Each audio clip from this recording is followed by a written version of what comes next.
Hello, thank you so much. How are you guys doing? Enjoying all the talks? Yes? Okay, so I'm not going to try to compete with the last two speakers. I think they made you laugh way too much, and that's not what I'm going to do here today, so just letting you know. I am going to talk about something more serious, and so I'll try and squeeze in a couple of jokes, but I'm not very good in that department, so just try to laugh, bear with me. Okay, so where would I be without you?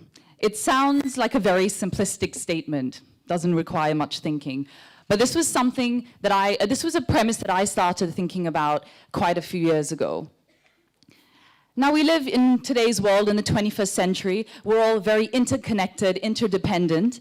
One part of a community can't thrive if another part is drowning. And we see that on the news, CNN, BBC. All you have to do is look around you at our beautiful world to see that the amount of suffering and fighting going on in different countries. So we know that that's not sustainable. And I was very blessed, and in a lot of my work, I've had the opportunity to travel to amazing countries. So I've done photo shoots in Tokyo, in Paris, in Hong Kong, but a lot of my humanitarian work has taken me to the villages in India, to visit street children in Myanmar, and to visit families living on garbage dumps in Cambodia. And what I've seen is devastation, is desperation, is families living in such impoverished conditions. And this made me think about how do they survive? Who do they rely on? Who can they look to for help? And that made me think about my life. Who are the people that I encountered in my life who assisted me to get to where I am today? And for me, this was someone believing in me when I didn't think I had what it took. It was someone who I had disappointed, who then gave me a second chance. And someone who gave me an opportunity to prove myself and to shine. These were my kind of encounters that have led me to stand on this stage to talk to all of you today. But for millions and millions of people around the world, their encounters are hugely different. For them, it's a matter of life and death. It's the extra couple of dollars in your pocket that enable a mother to go buy medicine, to buy medicine that's going to save her grandfather or to save her father or her little child, to buy milk to feed her baby who's going to die otherwise. It's that generosity of giving them a little bit of milk or water or food that fills their stomach for yet another day so they don't starve. That's what their encounters are, real differences between life and death. And this led me to ask myself, how can I play a role in someone else's life? What value can I add to someone else's life? And this led me to this word of choice, another very simple word.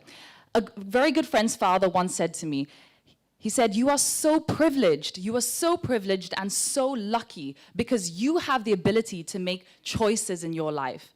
Millions and millions of people in this world wake up every morning, they don't get to decide to go left or to go right, they have one direction. And they have to go down that path. That's it. Whatever that path is, whatever it leads them to, that's their option, one and only option. And he said to me, he said, don't ever, ever give up. Don't ever sacrifice this ability of yours to make a choice. The choice to be happy, the choice to study something, to decide what you want to do in life, what you want to be in life. Now look at all of you here today. You chose to attend this university, hopefully. You chose what subject you wanted to study, hopefully. You weren't forced into engineering like some. You chose hopefully to be here today, and many of you will choose hopefully who you're going to get married to and not have an arranged marriage. So you get to make so many decisions in your life. Many times we take this for granted, but we get to make so many decisions in our life to lead us where we want to be. Unlike so many other people. And you also get to choose what passions and what hobbies and what your loves are, and you get to choose to pursue them. And you also have that ability to use your talents, your skill set for a higher purpose. And that's essentially using what you love, doing what you love, following your hobbies, but making them purposeful. And for me, based on my career in the entertainment industry, I've met a load of people, all kinds of people from different industries, you know, corporate, fashion, singers, comedians, you know, politicians, leaders, people who change the world, and at all different levels.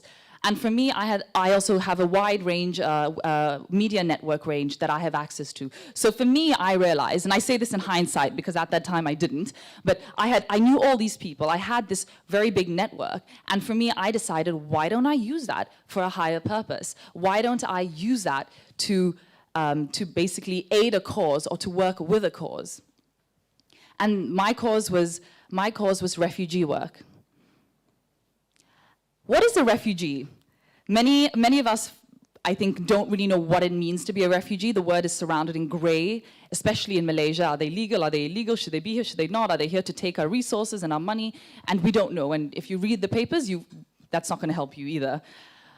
But none of us will really know what it means to be a refugee until you have had to take a few belongings, your children, your family, flee your home, flee your country, everything you've known, for fear of war, destruction, persecution, and the threat of death. So it is crucial, it is essential. You're running away to save the lives of yourself and your family. That's really what it means to be a refugee. But before I go on and talk more about refugees in a global sense and also bring it back home to Malaysia, I'd like you guys to watch this short video.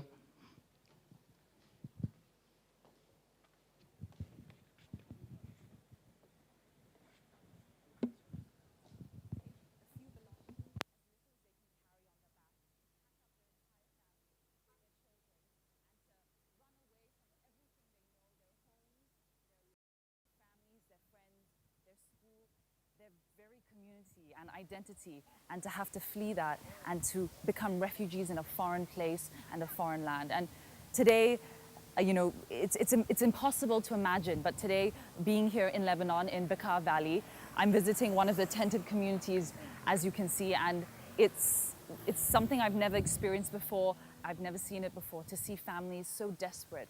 They've come, they've walked for hours, they've gone through such a tragedy, such a tragic, arduous journey to be here, just to protect their families. And you see the conditions they're living in, healthcare, sanitation, basic hygiene. You know, we were talking to a few families earlier, and a mother was crying because she could not, she's saying, this t-shirt my daughter is wearing is a borrowed t-shirt, and she can't even give her children clothes. And then another brother was telling his sister. The sister was crying and tearing in front of us because it was so confused. She was angry. She was frustrated. She was so upset. And the brother said to her, "Sister, save your tears. There'll be worse days ahead." And to listen to this situation, it's, you know, they try to be optimistic, but like they say, every day is a day that is filled with hopelessness, and it gets harder and harder each day. And I don't know. It's one of those times where I feel speechless. I feel powerless. What do you do in a situation where people fight, but who suffers the most? Children suffer the most. Innocent children, their lives are destroyed, education, and their future. Because in this setting, children can't grow up with normal lives. They can't learn. They can't be children. And what's going to happen to them in the future? And that's a generation that's going to be affected, and the country's going to be affected, you know, the future of an entire nation. And so, I don't know, I just, you know, it's difficult. I don't know what these people feel like. I can't imagine it, and my heart goes out to them. But at the same time, it's being able to share their stories with all of you watching. It's being able to be able to share their plight, and I think, you know, we can't change things politically, but we can make small differences, and we can show that we care.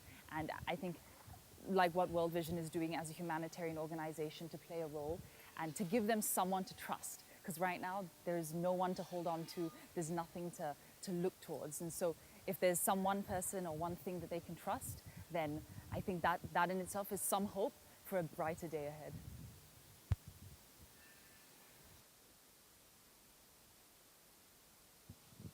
Hello? Yep. So it was a huge privilege, and I was very honored. Just in August, a month and a bit ago, I was able to go to Lebanon. And I'm sure all of you know about the Syrian refugee crisis right now. I went to the border between Lebanon and Syria, and then I went to the border of Israel and Syria, and Israel and Lebanon. And I visited Syrian refugees living there. There are now 2 million Syrian refugees, of which 1 million are children. And that's a huge, huge number. And you know, I show you the video, it's not to, you know, to make you feel sad or down or to pull you down, but for me that was a very devastating experience for me, because you really, like I said, you feel powerless, you feel helpless. What do you do? I mean, what can you change? And I showed you this video because it's to say that, you know, it's not saying all of us here need to pack our bags and go to Lebanon, Syria to help the refugees, but it's saying that we can do good, we can use our skills and do what we're good at and help a good cause. And we saw this with a lot of Syrians and Lebanese who were doctors, for instance, living in Europe. What they did, they went back and they set up medical mobile clinics. So there are ways of using your talent and your skill set to contribute to a situation, whether it's a crisis, an immediate situation, or something that's long-term. And I think that's the way we need to look at things when we look at NGO work and charity work and all this kind of stuff. It's not, oh, poor thing, Kasian, give him $2. It's not that. It's doing what you're good at and helping a cause. So it's your skill and your talent to that cause. But now to bring you back to Malaysia, to Fuji School. Fuji School is a refugee school that we co-founded in 2009, so we've been around for 4.5 years now. What we do is we provide education to Somali refugees living here in Malaysia. According to UNHCR, United Nations High Commissioner for Refugees, there are 100,000 refugees registered here in Malaysia. The biggest group are from Myanmar, followed by a group from Somalia. So there are about just over 1,000 Somalis living here. And we set up the school for Somalis because they had absolutely no access to education. They can't attend government schools, any kind of school. So they sat at home and they did absolutely nothing, which is why we set up the school for them. Now, and our school we have over 100 students, age 4 all the way up to 18, and we employ 10 people working at the school. Some refugees and some are students studying and they work part-time with us. And to help you to see the importance of education for children, very often when we look at a situation, we look at, you know, water, food, shelter. These are the basic things that you need to survive. And this is true, without them, you will die. However, education is almost like a long-term killer, if you want to put it that way. Without, you know, all of us, we've gone to school, we've gone to kindy, we've gone to primary, we take it for granted, the idea of not going to school. It's almost like we skip classes rather than, you know, anything else. But for a lot of these kids, they've actually been out of school for years. And the consequences are terrible, they're devastating. So the value of education is so important in that you take a child out of school, we've had this experience at the school, you take a child out of school not for 5 years or 3 years, but for just a year. They forget the discipline, the structure of how to learn. They forget how to basically go to school and learn. And what happens is when they eventually come back to school, the catch-up that they have to do is so great that very often they give up.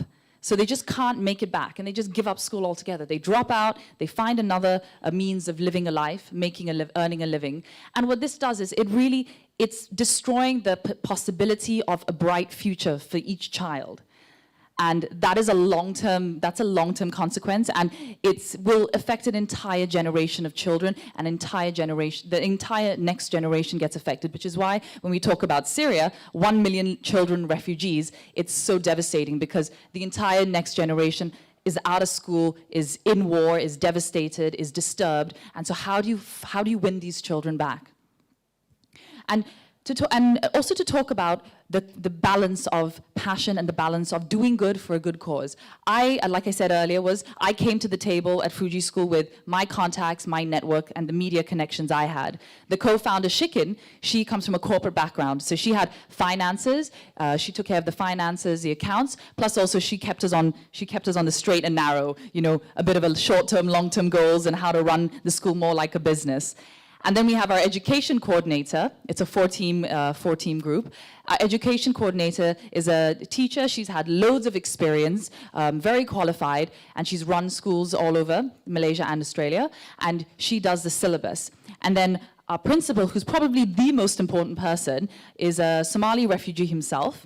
And he's our principal, and he bridges the gap between us and the refugee community because it is cultural. We need to understand each other. They need to get us, we need to get them. And he bridges this gap, and he's also done his master's in business, so he offers us academics as well. So really it's of the four of us who work together on the same level, we all have our own skills. We're very good at what we do. We pool that together, and that is really, and it's really that skill set that has enabled us, the Fuji School, to be successful.